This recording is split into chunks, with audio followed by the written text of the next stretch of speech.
রতনদী তালতলীতে বিএনপির ওয়ার্ড কর্মী সভা অনুষ্ঠিত। বিস্তারিত দেখুন তারেক সালমানের পাঠানো তথ্যচিত্রের ভিডিওতে। বাংলাদেশ জাতীয়বাদী দল বিএনপি রতনদী তালতলী ইউনিয়নের ৪, ৮ ও ৯ ওয়ার্ড শাখার উদ্যোগে এক কর্মী সভা অনুষ্ঠিত হয়েছে।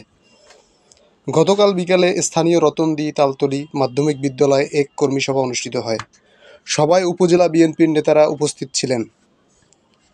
সভায় উপজেলা নেতারা বলেন, গণতন্ত্র পুনরুদ্ধার ও জনগণের ভোটাধিকার প্রতিষ্ঠায় সবাইকে ঐক্যবদ্ধভাবে কাজ করতে হবে।